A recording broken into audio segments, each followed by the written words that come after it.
trabalho infantil gera lucro para quem explora e mais pobreza para quem é explorado. Infelizmente, o problema faz parte da cultura econômica brasileira e está diretamente ligado ao trabalho escravo. Como está a situação do trabalho infantil em nossa região? Hoje no programa Cidadania em Pauta, o tema é esse, trabalho infantil. E a nossa convidada é Maria Wanda do Nascimento, auditora fiscal do trabalho. Queria agradecer sua presença. Eu que agradeço o convite, a oportunidade de estar falando sobre esse assunto. Obrigada. Bom, vamos definir então o que seria o trabalho infantil, como que ele é classificado. Bom, tem a definição da OIT, né? A OIT, ela classifica o trabalho infantil como aquele desenvolvido por criança com menos de 15 anos de idade, tá? Eu falo criança porque para a OIT, até 18 anos, eles classificam como criança. Para a nossa legislação, seria criança até 12 anos e adolescente a partir dessa idade, tá? No Brasil, o trabalho só é permitido a partir de 16 anos e na condição de aprendiz a partir dos 14. Então, resultado, todo o trabalho exercido fora dessa condição de aprendiz, com pessoas com menos de 16 anos, é considerado como trabalho infantil. Bom, e qual que é o trabalho que esse aprendiz poderia fazer? Olha, o aprendiz, ele está na Lei 10.097 de 2000 e ele tem que ter o acompanhamento de uma entidade formadora, né? Ou os Serviços Nacionais de Aprendizagem, ou tem o comercial, SENAC, o industrial SENAI, ou as entidades sem fins lucrativos, quando os serviços nacionais eles não tiverem um curso ou não tiverem a vaga disponível. O aprendiz, ele está dentro da lei, né, a partir dos 14, porque ele tem a parte teórica, ele vai desenvolver uma parte teórica numa escola e a parte prática dentro de uma empresa. Qual que é o objetivo? A profissionalização. A aprendizagem ela não pode ser vista como um trabalho em si. É um momento que a pessoa está se preparando para o mercado de trabalho. Quer dizer, não é só exercício do trabalho, quer dizer, ele não vai estar só numa empresa, ele vai estar participando de aulas, exatamente, aprendendo. E ele é um trabalho supervisionado, né? Qualquer problema que ele tiver dentro da empresa ou de disciplina, qualquer coisa, vai ter a supervisão da entidade formadora. E a carga horária também é diferente? Também é diferente, tá? Assim, para aquele que já terminou o ensino fundamental, ela pode ser até de 8 horas por dia, desde que exista o curso todos os dias, né? Para aquele que ainda não terminou, seria então de 6 horas. Como que a fiscalização trabalha nesse sentido, aqui na região? Qual que é o trabalho desenvolvido? Bom, o trabalho é o rotineiro mesmo da fiscalização, ela chega aos locais, constata, né, a existência do trabalhador que está fora daquilo que a lei permite, ele retira do trabalho, encaminha para o conselho, isso é o que diz a lei, né, ou o Ministério Público Estadual, e tem também o trabalho que a gente faz participando das reuniões, né, com as redes que estão estabelecidas aí na cidade, onde a gente tem conhecimento, né, da situação da criança e do adolescente e também relacionado ao trabalho. Quer dizer, existe esse trabalho em conjunto com as entidades ligadas à criança e adolescente? Olha, a gente tenta fazer, tá? A gente participa da nossa contribuição, ouve, né? Tem conhecimento do que está acontecendo. E isso é importante. Também é um assunto assim... a gente tem que ser honesto que nós temos trabalhado isso nos últimos anos, né? Não é um assunto que tem sido trabalhado desde sempre, né? Sim. Começou-se a falar sobre trabalho infantil, na verdade, na década de 90, né? Quer dizer, depois da Constituição de 88. Muito depois recente, do ECA, né? Quer dizer, que a sociedade ainda está mudando e aceitando isso, né? Porque há muitas críticas com relação a isso, né? Muitas. Trabalho infantil é o assunto, acho que mais ingrato que tem dentro do Ministério do Trabalho, né? Porque quando você fala de trabalho escravo, você tem todo o apoio da população, né, favorável ao trabalho que você desenvolve, né? Tem os grupos de combate ao trabalho escravo e são sempre bem aceitos, aplaudidos. O trabalho infantil não, porque a gente lida com uma questão cultural, né? É difícil você dizer que trabalhar não é uma coisa boa, porque trabalhar é bom, né? Trabalhar, na verdade, nos dá identidade. Quem é a Fátima? A Fátima é apresentadora do programa Cidadania e Pauta, né? E é por assim diante. Normalmente, quando alguém pergunta quem é você, você diz aquilo que você faz. Então, ele te identifica, o trabalho te identifica, e ele é bom nesse sentido. O que a gente tem que pensar é que ele é bom no momento certo. Sim. Tá? Então, porque para estar aqui, você se preparou para esse momento, você estudou, e é isso que essa oportunidade que a gente tem que dar para as crianças e os adolescentes. Quer dizer que a criança ou adolescente que começa mais cedo, ele está perdendo essa chance de se aprimorar, é isso? A chance de se aprimorar, a chance de brincar, né? Porque assim, nós trazemos dentro da nossa concepção que se você não estiver trabalhando, você está num tempo nocivo. Tempo ocioso é tempo nocivo, tem muito disso, né? Então tem que ter muito cuidado com essa questão. Não está trabalhando? Você está à toa? Né? Então, não, mas ele está brincando. De repente, nas brincadeiras, ele aprende até como conviver depois no mercado de trabalho. Né? Então a gente tem que ter cuidado, por quê? Porque o mercado de trabalho, ele é angustiante às vezes. Né? E de repente essa criança ou esse adolescente, ele não tem maturidade suficiente para lidar com isso. É complicado falar sobre o assunto, de repente a gente vai ter exemplos de pessoas que começaram a trabalhar muito cedo e que se deram bem na vida. Que bom! Mas assim, o mercado de trabalho hoje é diferente, ele só vai te receber bem se você estiver bem preparado. Quer dizer, a pessoa que não tem essa chance, ela vai trabalhar num serviço subalterno, né? Quer dizer, você sabe que tem estudos feitos no seguinte sentido e com a seguinte conclusão: trabalhar te garante sobrevivência. Tá? Então, se você trabalha, você vai sobreviver, você vai comer e tal. Agora, a ascensão social, não. Nem sempre ele te garante. Tá? A ascensão social, você tem que passar por uma educação formal ou não, né? Mas você tem que estar preparado para ter ascensão social. E uma coisa que a gente tem que pensar também é que quando você tem um adolescente que trabalha, por exemplo, e um outro que não trabalha, numa mesma sala de aula, vamos dizer que os dois tenham a mesma disposição para estudar, tá? Não estamos falando daquele que às vezes é mais malandrinho, que não está muito aí. A chance desse que não trabalha de conseguir uma vaga numa universidade, por exemplo, é maior do que aquele que trabalha. Por quê? Porque ele chega cansado à sala de aula. Isso é humano. É fato, então, você né? trabalha o dia todo, à noite vai chegar um momento que você não consegue reter com a mesma facilidade aquilo que está sendo ensinado para você. Tá? Então, aí o que acontece nesse momento? A gente está prejudicando a garantia de oportunidades. Os dois teriam que ter a mesma oportunidade e não vão ter. Tá? E como está a situação desse tipo de trabalho aqui na nossa região? Então, assim, no trabalho formal, nós não temos encontrado, tá? Porque os locais onde ele ainda acontece, que a gente sabe, são nas olarias, e a gente tem dificuldade para constatar, por mais trabalho que a gente desenvolva lá, porque eles moram lá, eles acabam, quando percebem a presença da fiscalização, eles fogem do local, então a gente não tem como constatar. Nós sabemos que existe também no meio rural, né, nas pequenas propriedades, onde até os pais colocam os filhos para trabalhar, porque a gente vai entrar na questão cultural e, das vezes, própria sobrevivência daquela propriedade, tá? E no trabalho doméstico também tem. Só que a gente não tem acesso também, né? A fiscalização não alcança o trabalho doméstico porque ele é realizado dentro dos ambientes familiares. Até que ponto vocês podem chegar, por exemplo, num sítio que é ali pela família, né? A família trabalha ali, né? Nem tem às vezes um empregado, né? E acaba todo mundo trabalhando, né? Como que se chega num lugar desse?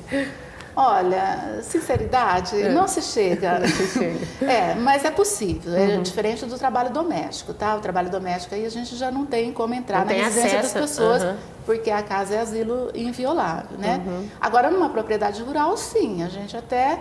Mas teria de acontecer uma denúncia, por exemplo, né? Para que a gente fosse até lá. Não vamos passar, de repente, falar, não, vamos entrar dentro desse sítio. Não chega lá, não, desce todo mundo. Não, porque hoje a fiscalização ela é toda dirigida, né, há um planejamento e você só vai a um local com ordem de serviço. E essa ordem de serviço ela tem uma razão para ser expedida. tá? Então já é um pouquinho mais difícil. Então, o que tem que acontecer? Essa conscientização da família, né? De repente, não colocar o garoto para trabalhar em prejuízo da escola, do tempo de escola que ele tem que se dedicar. E essa conscientização, quem executa esse trabalho? Olha, eu acho que essa é uma oportunidade, né, da gente estar falando com as pessoas, eles vão ficar contra, criticam a princípio, né, mas de repente é um momento de reflexão, né, que as pessoas vão parar para pensar, né. Existe o caso do vendedor ambulante, e você sabe que a gente se sente tentado a comprar lá o amendoim, a bala que aquela criança está vendendo, até para aliviar um certo peso, né, na consciência. Então a gente tem que pensar nisso. Será até que ponto a gente está ajudando? Né? Quando você dá o dinheiro para o garoto que está guardando o seu carro, até que ponto você está ajudando de verdade a ele? Muitas vezes de madrugada eles ficam nas ruas, né? Ficam. E assim, eu acho importante até você abordar, conversar, né? Saber o porquê ele está ali, de repente até para ajudá-lo a encaminhar para um programa social, alguma coisa que pudesse garantir para ele, porque ninguém vai ficar guardando o carro de madrugada se não estiver precisando desse dinheiro, né? Quer dizer, a posição do cidadão deveria ser essa. A gente tem que parar para pensar, né, nessas questões. Até que ponto a gente está ajudando de verdade, né? Se a gente não está querendo se livrar de uma culpa. É porque, lógico, se uma criança vir vender um doce, a gente fica tentada a comprar mesmo para ajudar, né? Tem dó e tudo mais, né? De alguma forma você estimula aquilo, né? Se ele está todos os dias ele sai para vender e ele consegue vender, você está estimulando aquele trabalho. A questão do Brasil ter vindo assim de uma história de escravidão assim enorme, né, muitos anos, isso ajuda as pessoas a terem essa noção de trabalho assim meio deturpada? Não, eu acho que essa questão da escravidão ela é forte, né? Então os filhos dos senhores eles estudavam enquanto os filhos de escravo trabalhavam. Então isso também trouxe junto, né? Até tem um trabalho muito bom que é feito por ele trabalha, se não me engano, lá na Toledo. Ele tem um estudo, ele é um historiador muito, muito bacana sobre isso, sabe? O nome dele é Álvaro, se vocês tiverem a oportunidade de falar com ele um dia sobre isso, é muito bom. O trabalho que ele desenvolveu. E ele vai sobre a cultura da escravidão. O porquê que isso é tão forte na gente. Você não precisa pegar hoje, qualquer pessoa, classe média ou não, vai entender que é bom o garoto está trabalhando. Só que por outro lado, a gente tem que pensar o seguinte, no momento de desemprego, quem que tem que trabalhar? É o pai ou o garoto? É o pai, você não acha? Porque ele vai trabalhar e vai alimentar toda uma família. E até a questão salarial também. De um adulto, ele vai receber mais por aquele serviço do que uma criança. Com certeza. Né? Porque, assim, para o empregador fica aquela ideia de que ele está dando uma oportunidade, então ele pode pagar menos por isso. Né? Que ele está aprendendo, que ele vai estragar material, entendeu? E enquanto isso, de repente, ele está ocupando a vaga de um adulto que está lá procurando por um trabalho. A questão da pobreza também ajuda isso? Olha, eu queria que você me respondesse depois do intervalo. A gente vai ter que dar uma paradinha, mas volta já já.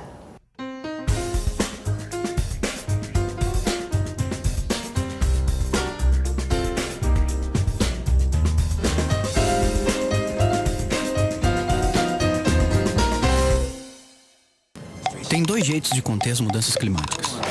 O primeiro jeito, você se torna um cara popular, inicia uma carreira política meteórica, se candidata a cargos públicos, é eleito presidente, transforma o país numa superpotência. E aí, convence os outros países a parar de poluir o planeta. E o segundo jeito de conter as mudanças climáticas? Use só lâmpadas fluorescentes. Salvar o planeta. É agora ou agora. Feijão, feijão com arroz, no mexido feijoada baião de dois. Arroz com feijão, essa mistura construiu uma nação. Coma seu caruru, seu acarajé, tome seu tacacá, seu chimarrão. Prove o que há de bom em sua região, só não esqueça, meu amigo, do arroz com feijão.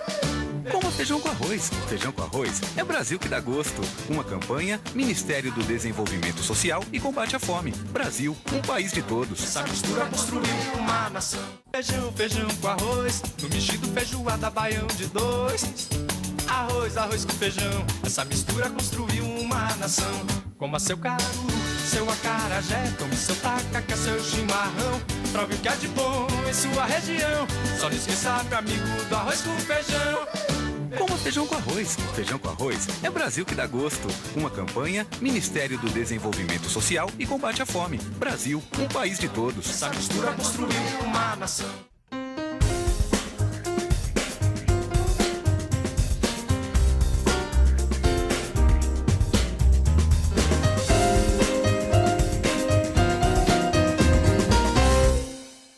O tema do Cidadania em Pauta de hoje é trabalho infantil e a nossa convidada é Maria Wanda do Nascimento, que é auditora fiscal do trabalho. A gente terminou o bloco anterior falando se a pobreza é uma questão que incentiva o trabalho infantil. Isso é uma realidade? Sim, ela incentiva, mas não é só a questão da pobreza que está envolvida no trabalho infantil. Tem a questão cultural que a gente já falou sobre isso antes.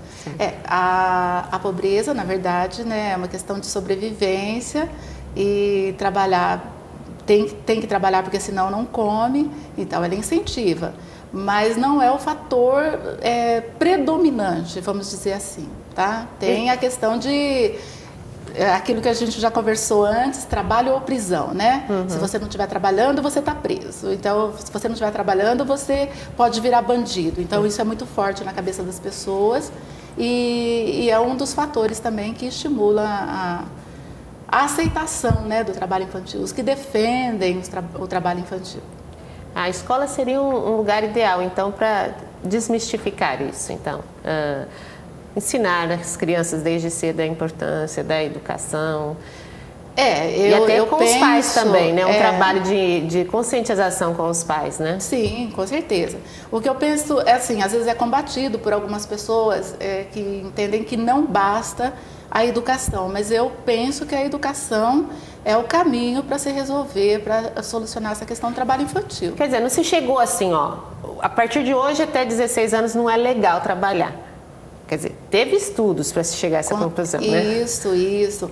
Bom, tem a questão do Brasil ser signatário da Convenção 138, né, da OIT, que estabelece como idade mínima 15 anos, então ele só poderia estar trabalhando a partir de 15, segundo a OIT. Né? E o Brasil assinou, então ele assumiu esse compromisso. Então todos os países que assinam assumem esse compromisso de só permitir o trabalho a partir dos 15 anos. Só que, no caso, o Brasil ampliou um pouquinho e permitiu a partir dos 14 na condição de aprendiz. Tá? Em relação à Convenção 138, ela estabelece os locais onde ele poderia estar trabalhando, que o Brasil também, né, tem esse decreto que saiu ano passado, 6.481, que listou as piores formas de trabalho infantil. E quais são? Ixi, ele é imenso, extenso. Eu só vou falar sobre algumas. É um que foi acrescentado, né? E porque os outros, na verdade, já estavam até previstos. E eu vou te dizer, o trabalho, os prováveis riscos ocupacionais, porque são feitos estudos que levam a essas conclusões, e as prováveis repercussões à saúde. Vocês vão ficar bravos comigo, porque ninguém aceitou muito bem essa colocação, né? Então, esses aqui são trabalhos que estão proibidos, na verdade, para o menor de 18, não seria nem para o menor de 16, o doméstico. Tá? O doméstico, ele está na lista de proibição, tá? Por quê? Porque os riscos ocupacionais a que ele está sujeito são os esforços físicos intensos, isolamento, abuso físico, psicológico e sexual, longas jornadas de trabalho, trabalho noturno, calor, exposição ao fogo, posições antiergonômicas e movimentos repetitivos, fracionamento da coluna vertebral, sobrecarga muscular e queda de nível. Quais são as prováveis repercussões à saúde? Afecções músculo-esqueléticas, bursites, tendinites, dorsalgias, sinovites. Nossa, tem tantos nomes aqui. Tantos ites. As contusões, fraturas, ferimentos, queimaduras, ansiedade, alterações na vida familiar, transtornos do ciclo vigília, sono, DORT, LER, deformidades da coluna vertebral, por exemplo, É porque às vezes cuida de criança, né? Carrega a criança. Você estava lendo e eu estava pensando justamente nisso. A lei, ela tem que abranger todo o universo. E a gente sabe que existe crianças de 5, 6 anos que cuidam de irmãozinhos menores, né? Às vezes para a mãe poder trabalhar, Sim. né? É uma situação muito difícil, né? Então, porque aí vai entrar outra questão. A mãe, na verdade, deixa com o filho menor porque ela não tem creche, Então, ela vai ter que deixar esse filho com alguém porque ela precisa trabalhar. Então, a gente tem que ter essa visão global da coisa, né? Por que você deixa o seu filho, né, de 2, 3 anos com a sua filha de 8 para ela cuidar?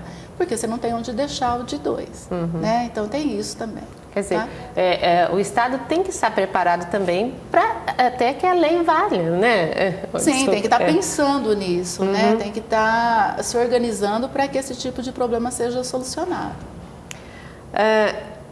Muitos ligam, né, a proibição do trabalho infantil à criminalidade. Queria sua opinião sobre isso. Não tem jeito de pular essa pergunta? Não, é assim, eu penso assim, eu não tenho estudos, não sei a fundo as causas da criminalidade, tá? A única coisa que eu posso te garantir é que necessariamente não é porque ele não está trabalhando, porque vou voltar a falar sobre isso.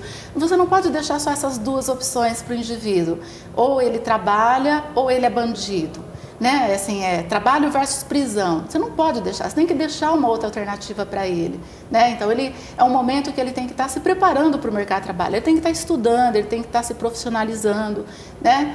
E não acredito que seja isso, não. Acho que, assim, aumenta o índice de criminalidade, lógico, porque aumentou a população também, né? A sociedade passa por transformações e a gente tem que estar direcionando, então, da forma correta. Mas o sistema capitalista também, né, acaba incentivando esse tipo de ação também, né? A divisão de bens, né, tão discrepante, né? Muita pobreza, muita riqueza, isso acaba incentivando também a violência, né?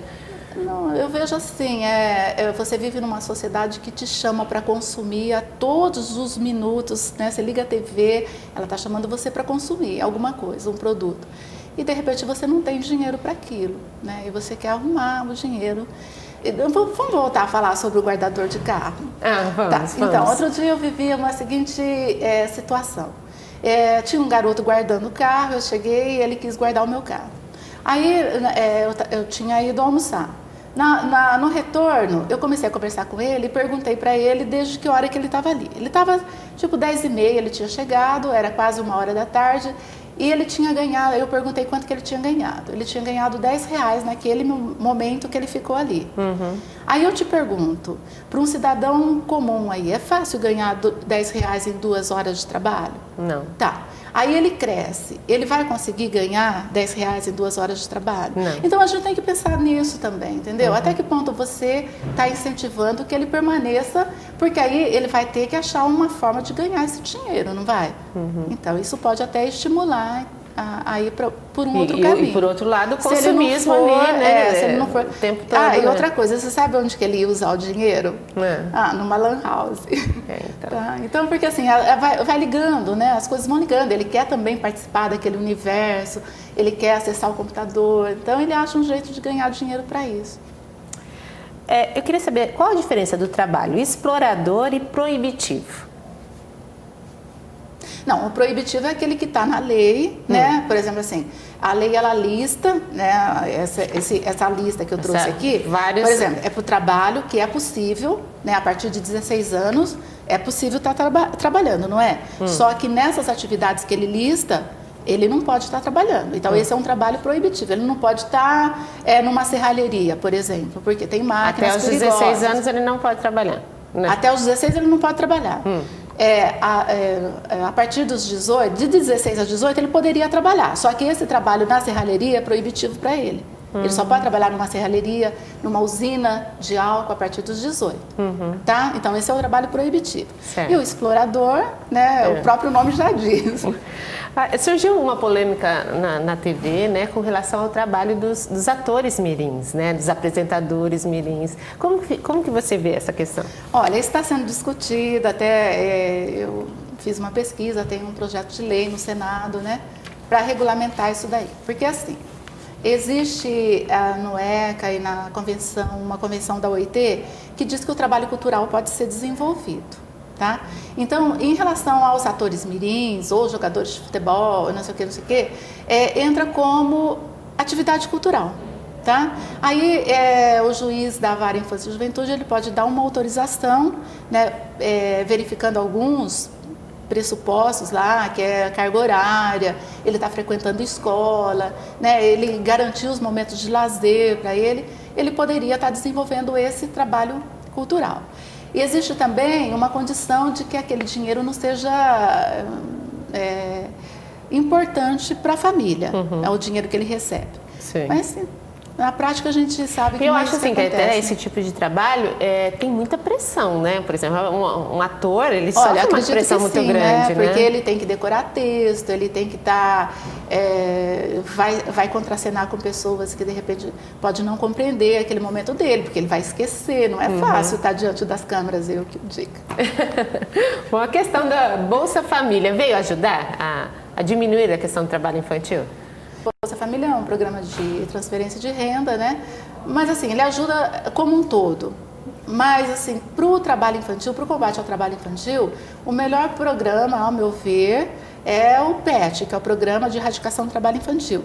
Porque tem uma condicionante, né? Então, ele teria que frequentar a escola e também frequentar a jornada ampliada. O que é a jornada ampliada? No contraturno da escola, ele vai estar num ambiente onde ele vai desenvolver atividades lúdicas, né? Dança, teatro, música, ele vai estar desenvolvendo isso. Tá? Então, a meu ver, o PET, para a questão do trabalho infantil, é melhor. Bom, nosso tempo está acabando, infelizmente. Eu queria saber, assim, a gente falou um pouco da nossa região, né? Quer dizer, que aqui, vamos dizer assim, a nossa realidade é tranquila.